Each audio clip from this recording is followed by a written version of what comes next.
The twin suns beat down on Tatooine's endless dunes. Obi-Wan Kenobi, older now, weathered by exile, trudges through the desert. His robes are faded. His face is lined with regret. He's been watching over young Luke Skywalker for years, hidden, waiting. But today, something pulls him deeper into the wasteland. A disturbance in the Force, faint, ancient, calling to him. He follows it for hours until he finds the entrance, a stone archway, half buried in sand, carved with symbols he recognizes immediately. Sith runes, old ones, dangerous ones. "I shouldn't be here," he mutters, but his feet carry him forward anyway. Inside, the temple is cold, untouched for centuries. The walls shimmer with dark side energy. At the center of the chamber sits an altar, and resting upon it, a crystalline device. It pulses with red light, like a heartbeat, like something alive. Obi-Wan approaches cautiously. His hand hovers over the artifact. The moment his fingers touch it, visions flood his mind. He sees Anakin, young, smiling, before the fall. He sees the Clone Wars, the battles, the trust. He sees Order 66, the temple burning, younglings screaming, his brothers and sisters cut down by the clones they fought beside. He sees Mustafar, Anakin's eyes, yellow with hatred. The duel, the lava, the words he can never take back. "I have failed you, Anakin." The visions shift. The artifact shows him something new, a possibility, a doorway, a chance to go back, to undo it all. "No," Obi-Wan whispers, pulling his hand away. "This is forbidden. The past cannot be changed." But the Force whispers back, "What if it could?" He thinks of Anakin, of Padme, of the Order, of all the lives lost because he wasn't strong enough, fast enough, wise enough. His hand trembles. And then, slowly, he picks up the artifact. The temple begins to hum. Energy crackles around him. Time itself starts to bend. "Forgive me," Obi-Wan says to the empty room. And he activates it. The galaxy fractures, and everything changes. Obi-Wan gasps awake on cold metal flooring. His lungs burn. His vision swims. Slowly, the world comes into focus. He's on a Republic cruiser. Clone troopers march past in formation. Officers shout orders. The hum of hyperspace fills the air. He looks down at his hands. Younger, stronger. The scars of Tatooine are gone. "It worked," he breathes. "By the Force, it actually worked." He stumbles to his feet, heart pounding. Around him, the Clone Wars rage on. This is real. He's back. Years before Order 66, before Mustafar, before everything fell apart. He has to find himself, his younger self, warn him. Obi-Wan navigates the ship, trying to stay unnoticed. Finally, he reaches the strategy room, and there, standing over a holographic battle map, is himself. Younger, confident, unburdened by the weight of failure. The older Obi-Wan steps forward. "We need to talk." The younger Obi-Wan spins, hand on his lightsaber. His eyes narrow. "Who are you? How did you get past security?" "I'm you," the older one says calmly. "From the future, and I've come back to stop the end of the Jedi Order." Silence. The younger Obi-Wan stares at him, scanning his face, his posture, his presence in the Force. Recognition flickers, but disbelief follows. "That's impossible," the younger one says. "Time travel doesn't exist. This is a trick, separatist deception." "It's not a trick," the older Obi-Wan insists. "Listen to me. Palpatine is the Sith Lord. He's been orchestrating this war from both sides. In 3 years, he'll activate Order 66, and the clones will turn on us. The Jedi will fall. Anakin will become Darth Vader. The younger Obi-Wan's face hardens. That's enough. I don't know what game you're playing, but… Satine, the older Obi-Wan says quietly, you loved her, and you let her die because you chose duty over everything else. Don't make me prove I'm you by telling you things no one else could possibly know. The younger Obi-Wan freezes. His hand slowly lowers from his lightsaber. How? He whispers. The older Obi-Wan steps closer. Because I've lived it, and I've come back to change it. But before either can speak again, alarms blare throughout the ship. Separatist ambush, a clone shouts. The ship shudders violently. And outside the viewport, enemy fighters swarm. The Jedi Council chamber feels colder than Obi-Wan remembers. He stands at the center, surrounded by the greatest Jedi masters in the galaxy. Yoda, Mace Windu, Ki-Adi-Mundi, Plo Koon, and Anakin, standing off to the side, arms crossed, watching with suspicion. They've heard his story, and none of them believe him. Time travel, Mace Windu says flatly. You expect us to accept that you've traveled back from a future where the Jedi Order is destroyed? I don't expect you to accept it easily, the older Obi-Wan replies. But it's the truth, and if you don't act now, everything I've seen will come to pass. Yoda's eyes close. Strong in the Force you are, but clouded, your mind is. Sense deception, I do not. Yet sense madness, perhaps. I'm not mad, Obi-Wan says firmly. Palpatine is Darth Sidious. He's been controlling both sides of this war. The clones have inhibitor chips in their brains, programmed to kill us. In 3 years, he'll give the order, and the Jedi will be slaughtered. Anakin steps forward, anger flashing in his eyes. That's insane! The Chancellor has been nothing but a friend to the Jedi, to the Republic. You're accusing him without proof. I have proof, Obi-Wan says. He turns to Yoda. Master Yoda, search your feelings.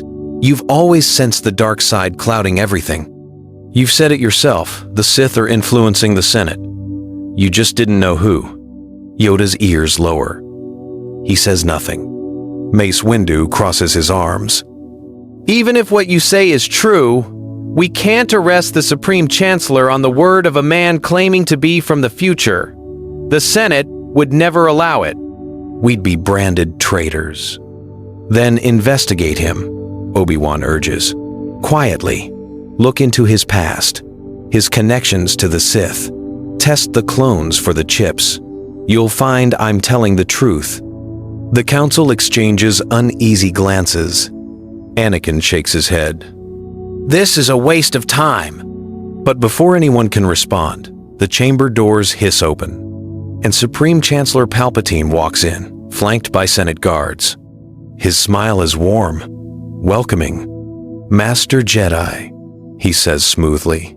I heard there was a disturbance. I came to offer my assistance. His eyes lock onto the older Obi-Wan. And for just a moment, the smile doesn't reach his eyes. The older Obi-Wan's blood runs cold. He knows. Obi-Wan finds Anakin alone on the temple balcony. The younger Jedi stares out at Coruscant's endless skyline, fists clenched, jaw tight. He's angry, confused, and scared, though he'd never admit it. Anakin, Obi-Wan says gently, I need you to listen to me. I've heard enough, Anakin snaps. You come here with wild accusations, claiming to be from the future, trying to turn us against the Chancellor. I'm not trying to turn you against him, Obi-Wan interrupts. I'm trying to save you. Anakin spins around. Save me from what? Obi-Wan takes a breath. From yourself. From yourself. From yourself. From yourself. He steps forward and places a hand on Anakin's shoulder. Let me show you, through the Force, what I've lived, What you'll become if we don't stop this. Anakin hesitates. I don't. Please, Obi-Wan says quietly. Trust me. One last time. Slowly, Anakin nods. Obi-Wan closes his eyes and reaches out through the Force, pulling Anakin into the memory. The vision hits like a lightning strike. Anakin sees himself kneeling before Palpatine, hears himself swear loyalty to the Sith, feels the dark side consuming him. He sees the temple, younglings cowering, his lightsaber igniting, their screams. He sees Padme, pregnant, terrified, begging him to stop, and then her lifeless body. He sees the black armor, the mask, the breathing, decades of rage and suffering and emptiness. He sees Obi-Wan, his Obi-Wan, leaving him burning on Mustafar. The vision ends. Anakin stumbles backward, gasping, tears streaming down his face.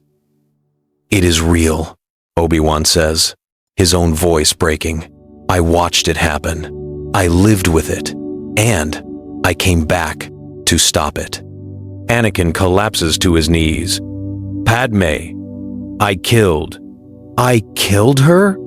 You were manipulated, Obi-Wan says, by Palpatine. He used your fear of losing her to turn you. But Anakin, it doesn't have to happen. We can change this.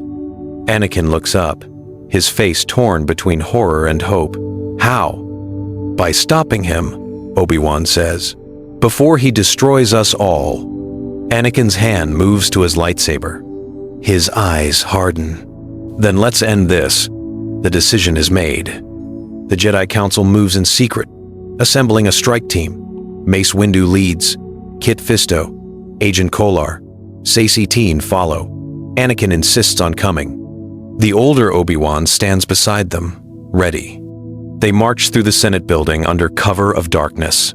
No clones, no witnesses, just Jedi and the truth. They reach Palpatine's office. Mace doesn't knock. The doors burst open. Palpatine sits calmly behind his desk, hands folded, smiling. Master Windu, what a surprise. And you've brought friends. His eyes flicker to the older Obi-Wan. And a ghost from the future. How fascinating. Mace ignites his purple lightsaber. Chancellor Palpatine, you are under arrest for crimes against the Republic.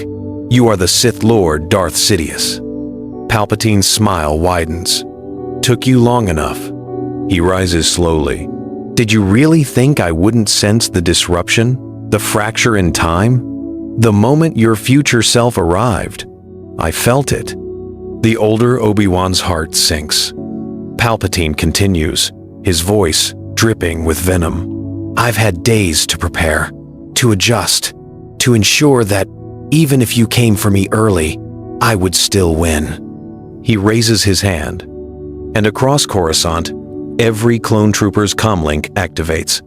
Execute Order 66. The city erupts in chaos. At the Jedi Temple, clone troopers turn on their generals without warning. Jedi fall in the corridors. Younglings scream. In the Senate, clone guards open fire on Jedi diplomats. Across the galaxy, on 100 battlefields, the purge begins. Mace's face twists in fury. No, Palpatine laughs. You thought you could outsmart fate?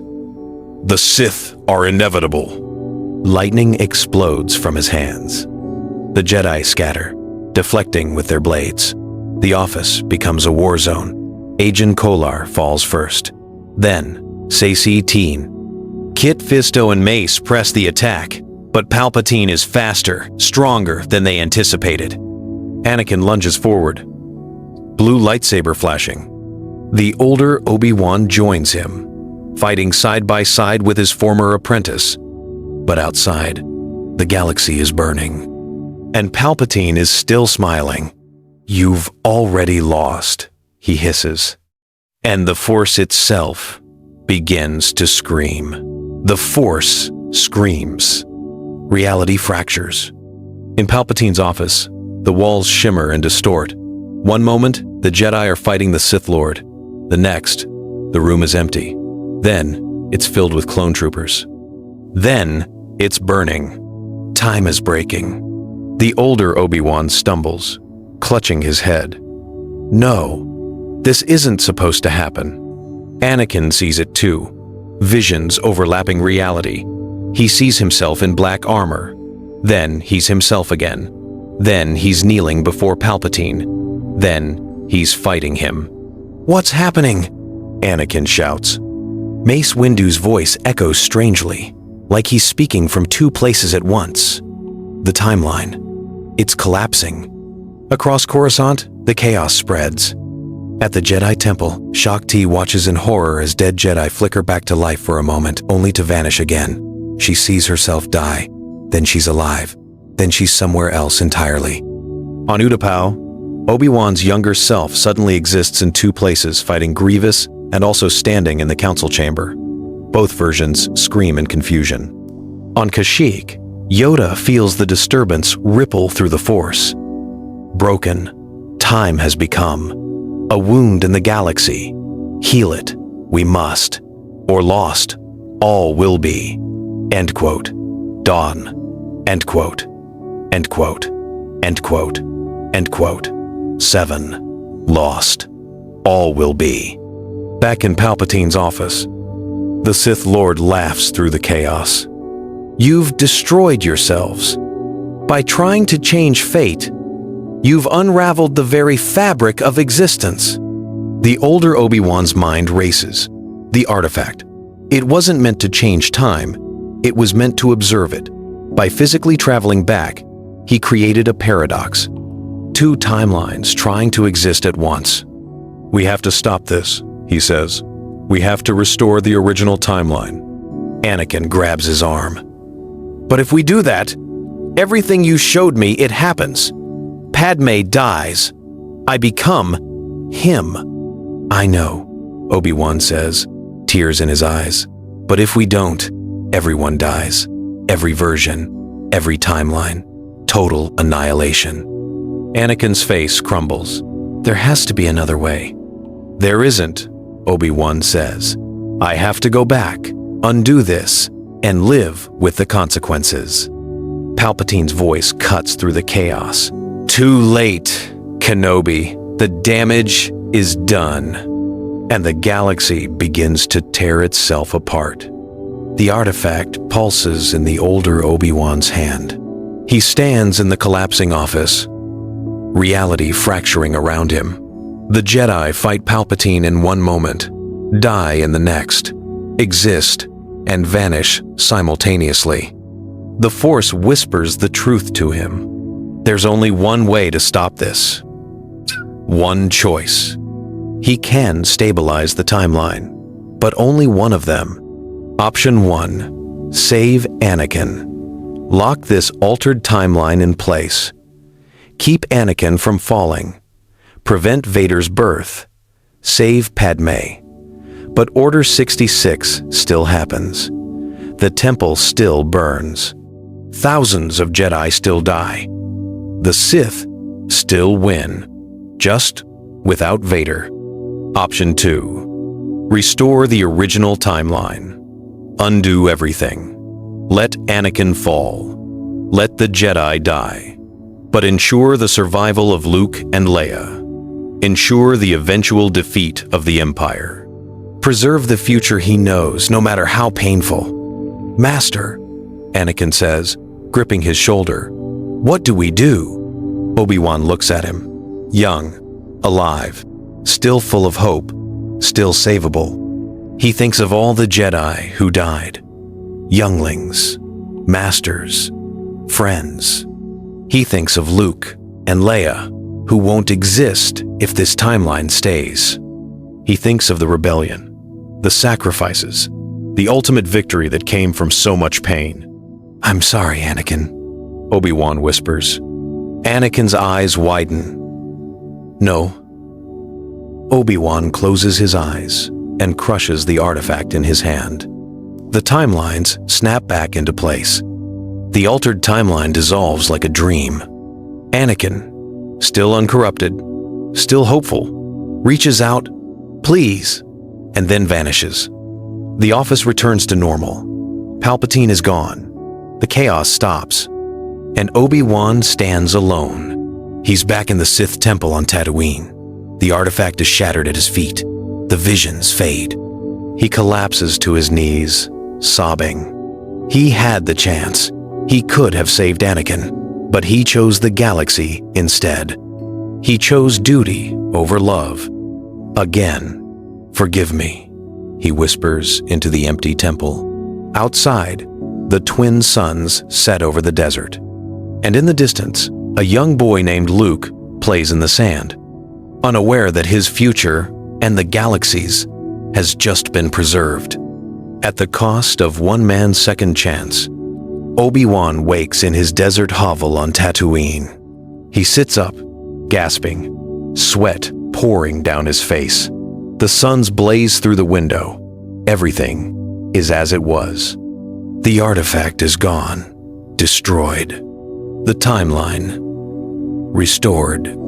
He buries his face in his hands. It worked. The galaxy is intact. Luke is safe. The future remains. But Anakin, he sees it again in his mind. That look of hope in Anakin's eyes before he vanished, the man his brother could have been. And Obi-Wan let him go. Days pass. Obi-Wan returns to his routine, watching over Luke, surviving the desert, living with his ghosts. But something feels different. He reaches out through the Force and senses it. Small changes, echoes of the fractured timeline bleeding into this one. On Alderaan, Bail Organa receives a transmission, a warning about the Death Star, years earlier than it should have come. He begins preparing. On Dagobah, Yoda meditates and sees visions he didn't see before. The future is shifting, malleable. In the depths of space, Ahsoka Tano, who should have been alone, encounters another survivor. A Jedi who shouldn't have escaped. Order 66, but did. And deep within the Empire, Darth Vader pauses during meditation. For just a moment, he remembers something. A vision. A life he didn't live. A choice he didn't make. He shakes it off. But the seed is planted. On Tatooine, Obi-Wan watches young Luke play with his toy starfighter. "Did I do the right thing?" he whispers to the wind. The Force doesn't answer. But in his heart, he knows the truth. He saved the galaxy, preserved the future, ensured that hope survived. But he sacrificed the one chance to save the person he loved most. The cost of changing fate was always going to be unbearable. He stands and walks toward the horizon, where the twin suns sink low. Behind him, the past is unchangeable. Ahead, the future remains unwritten. And somewhere, in the space between, Anakin's ghost whispers, "I forgive you, old friend." Obi-Wan closes his eyes, and for the first time in years, he lets himself cry